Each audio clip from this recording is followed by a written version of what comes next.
Hello and welcome to today's topic. It deals with an important and interesting subject, the multi-party system in India. We will try to understand the nature of party system, its kinds, its problems, and the impact of fragmentation of parties on the working of central and state governments. The subject expert today is Kirti Kumar, a retired senior reader, Indraprasth College for Women, Delhi University, having a rich teaching experience of 42 years.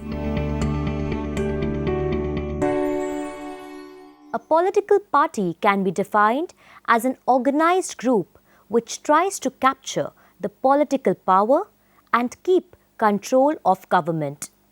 Political parties are indispensable in a democratic government and act as a link between people and the government. The quality of democracy in any country depends on the character and the conduct of political parties and vice versa. Generally accepted classification of the party system is A.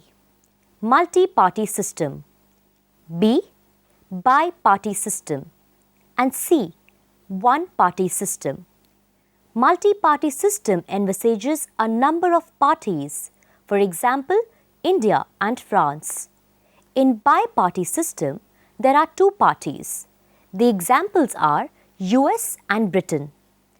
In one-party system, there is only one party and no other party is allowed to exist as it is in communist countries like China and Russia. Indian political parties may be classified as A. All India parties or national parties, B. Regional parties, C. Communal parties, and D. Ad hoc parties.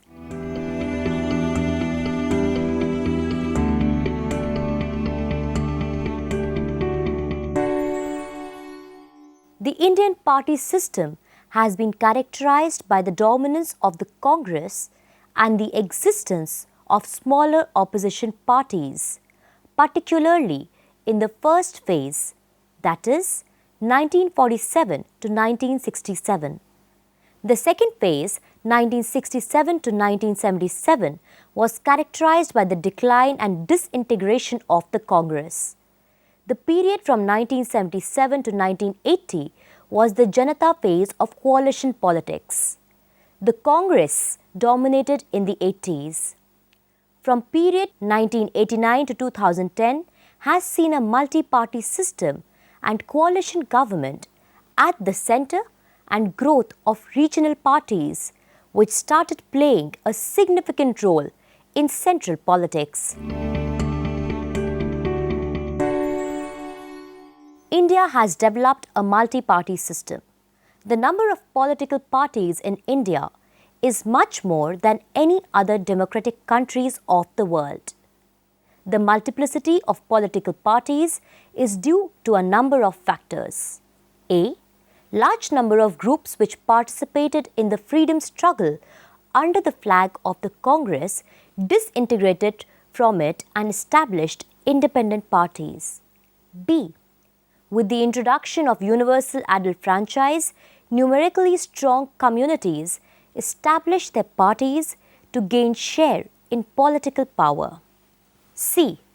Linguistic caste and religious considerations also encouraged the formation of a number of political parties in different parts of the country. D.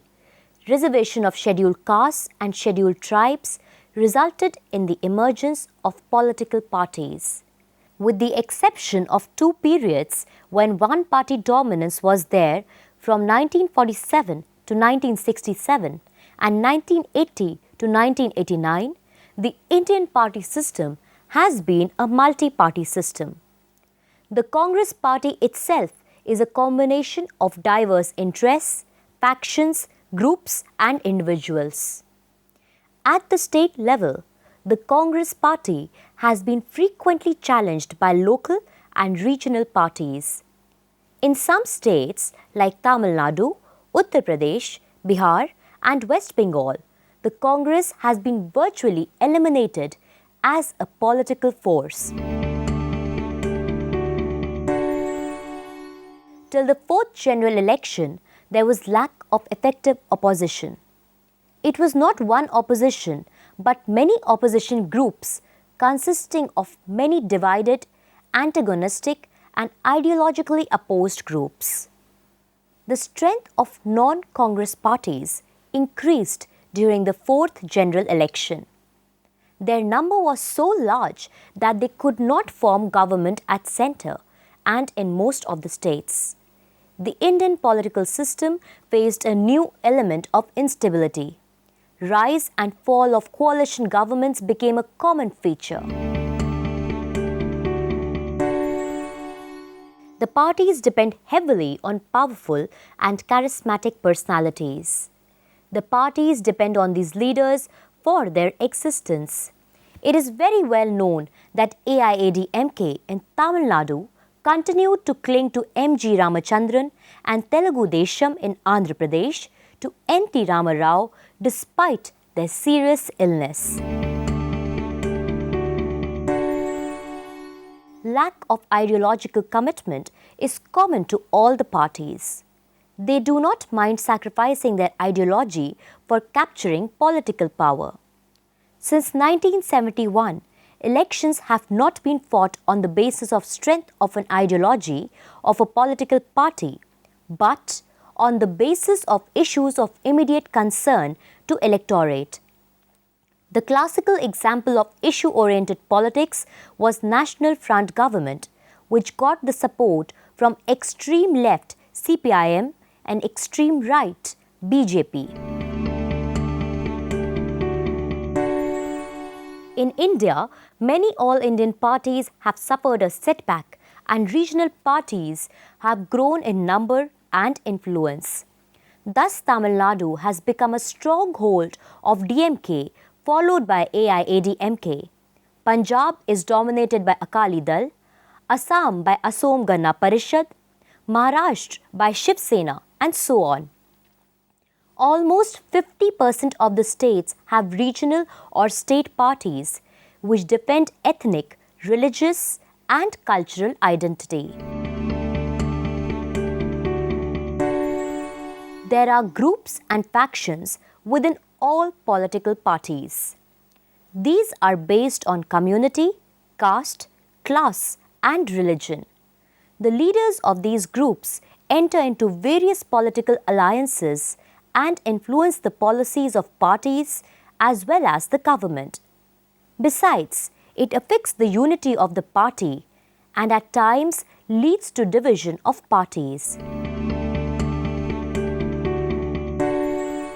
There is a remarkable similarity in the socio-economic background of leaders of different political parties.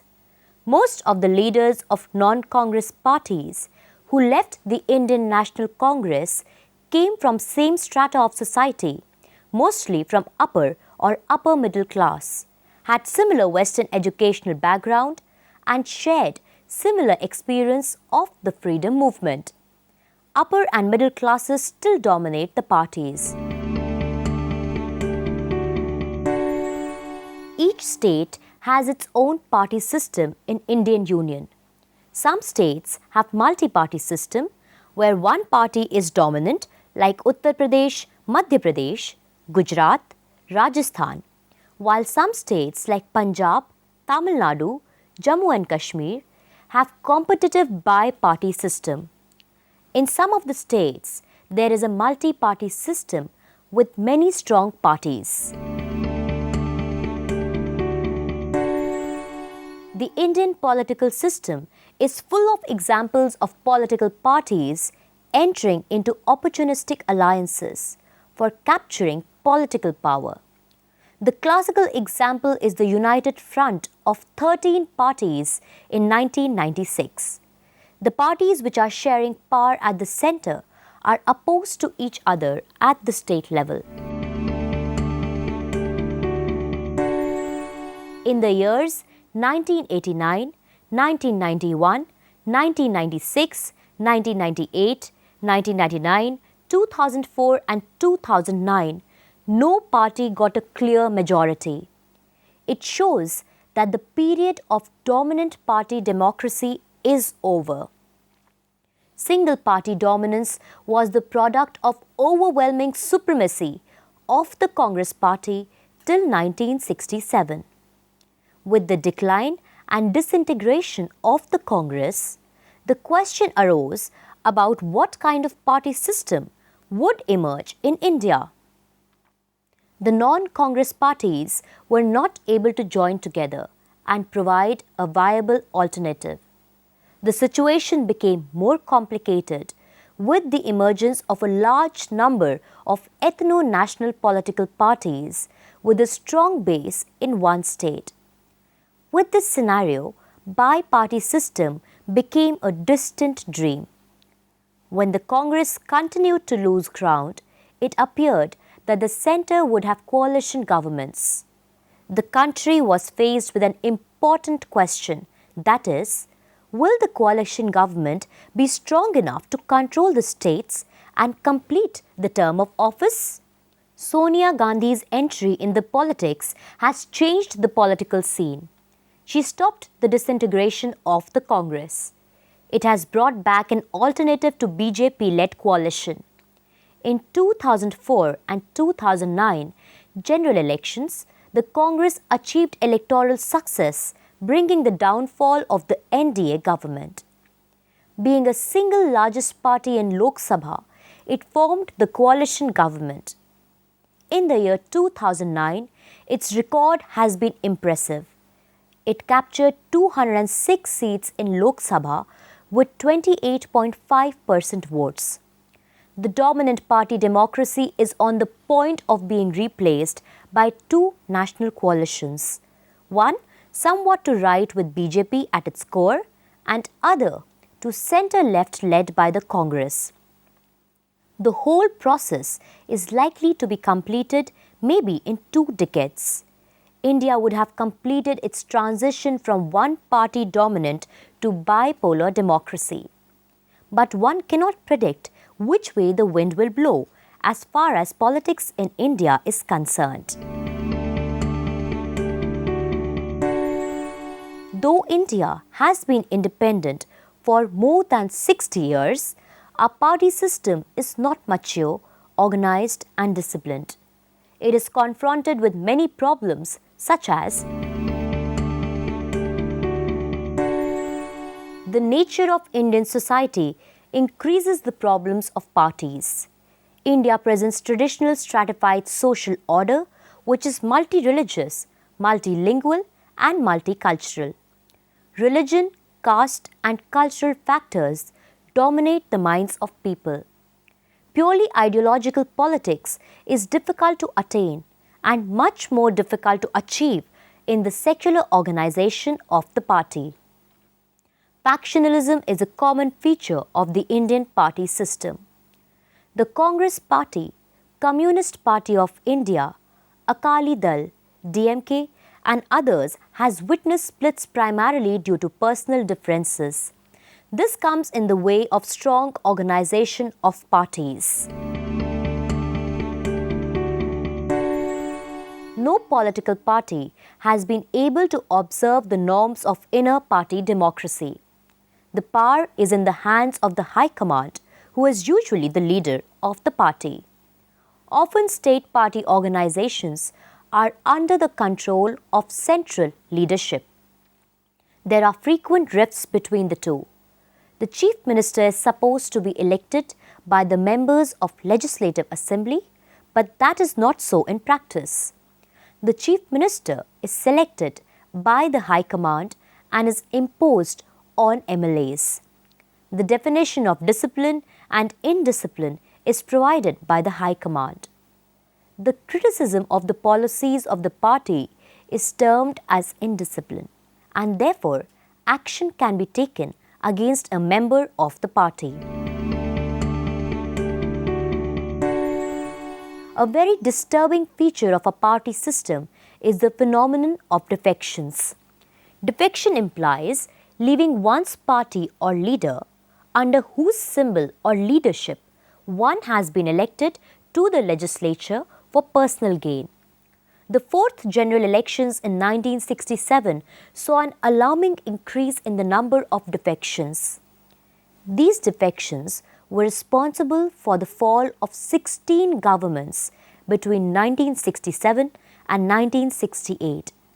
Out of approximately 3,500 members of legislative assemblies, 500 members changed their political affiliations. Moreover, defections erode political stability and places obstacles in the development of a strong party system. Political parties are indifferent to women who constitute nearly 50% of the voters. Almost all the political parties have established women's cells to secure their support and to make their organizations more broad-based, but in practice, they give tickets for contesting elections to a lesser number of women candidates. The quality of leadership is very poor. They are not dedicated to the cause of nation. They consider politics as a lucrative profession. Today's leadership is in a hurry to reach to the top. They adopt all sorts of methods to achieve their objective, such as money and muscle power. It has resulted in criminalization of politics. Parties in India do not have a permanent system of training for their members, though it is an important function of a political party. Training is done on ad hoc basis by national or state level organizations. The political parties do not have a commitment to a specific ideology. Party dynamics have led to the emergence of valueless politics, destroying the credibility of both politicians as well as political parties. There is crisis of character amongst the politicians. The political system does not encourage an honest leader. No political leader or political party seems to care for value-based politics and upholding of moral standards. The political parties in India usually face a financial crisis as they do not have regular source of income. The expenditure on office establishment, full-time workers, agitations, propaganda and travel is enormous. Besides, they have to spend a lot of money on election campaigns. As a result, the party in power as well as party in opposition faces financial problems. Many political parties and candidates are found to be using dubious methods for raising funds such as kickbacks, funds from foreign countries, donations from mafia gangs, and even criminals. How to let the parties get honest funding from legitimate sources for above activities is a very important question. There is also need to ensure accounting and auditing of party finances at various levels. There is lack of unity among opposition parties. They have failed to provide an alternative government. As a result, arbitrariness of the party in power increases. It leads to dissatisfaction among opposition parties and the people.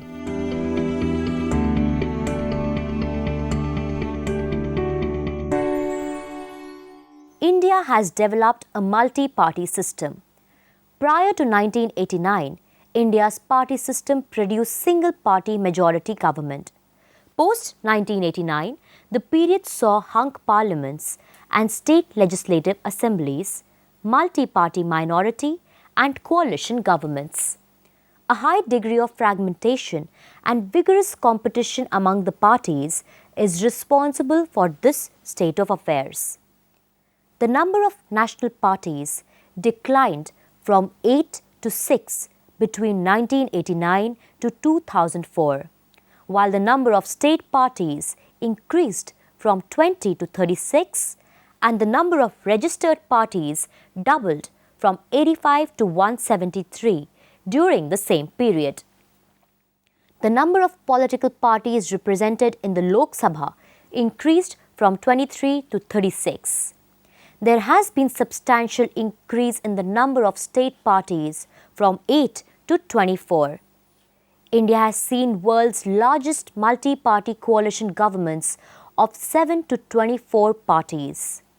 Since different social, political and regional interests represent a coalition government, it is more representative in its composition.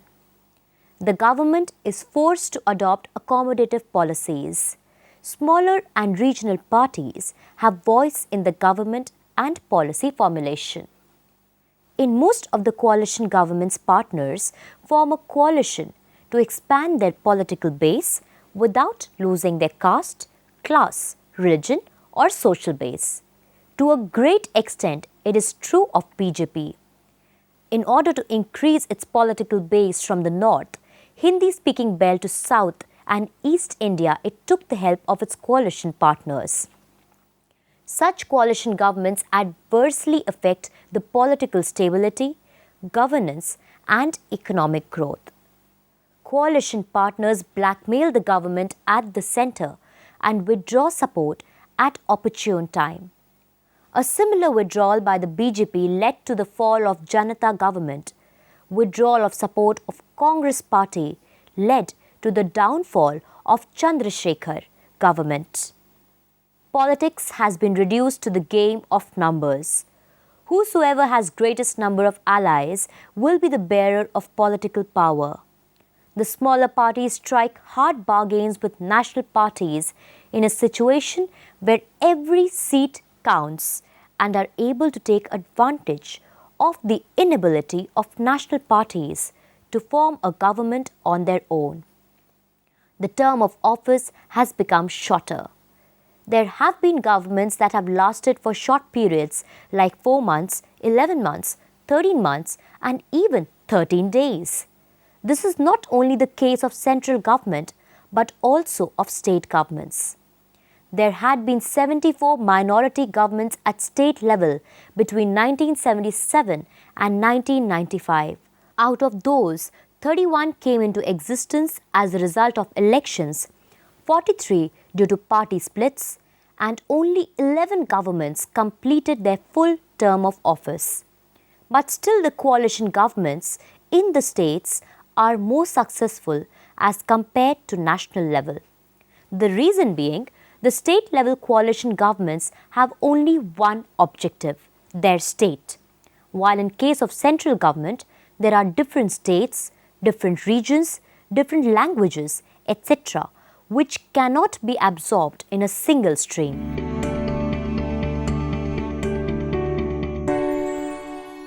Democracy and political parties go hand in hand. Political parties are inevitable in a democracy. They are the most significant mechanism in a democratic government, though they function informally. In fact, parliamentary system of government cannot work without a sound party system. India has adopted parliamentary government. That is why the role of political parties is very significant in Indian political system.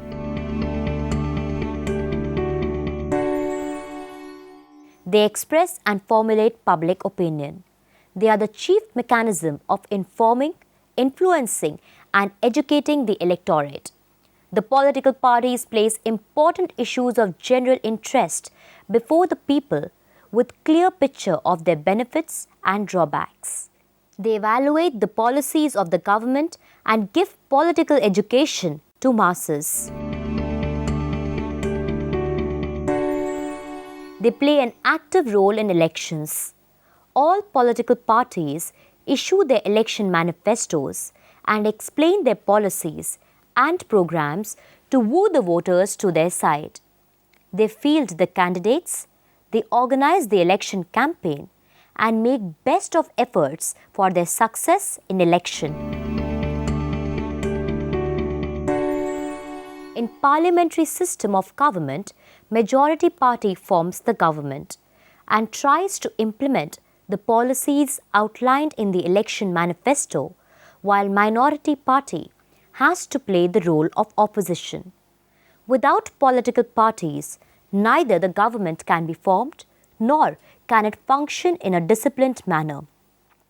Political party and party discipline keeps the party united, which is essential for parliamentary government. Opposition party keeps a check on the government. It acts as a watchdog on the government. It does not allow the government to act in an arbitrary manner. It keeps the government on toes. Opposition parties do not miss even a single opportunity of criticizing the government by calling attention motions, adjournment motions, no confidence motions, and during question hour, they draw the attention of the government towards deficiency in the policies and their implementation. They expose corrupt practices of different departments of government. The recent examples are LIC housing loan scam, misuse of funds in Commonwealth Games, telecom company scam, etc. They act as a link between government and the people. They help people to identify and articulate their interests. They convey the needs, wishes, grievances, and aspirations of the people to the government. They bring before the people deficiencies and lapses on the part of government. The political parties can play an effective, constructive, and significant role in democracy if they cross the boundaries of class, caste, religion, region, and personal interests. It is particularly true of India, as a society is multi-religious, multicultural, and multilingual.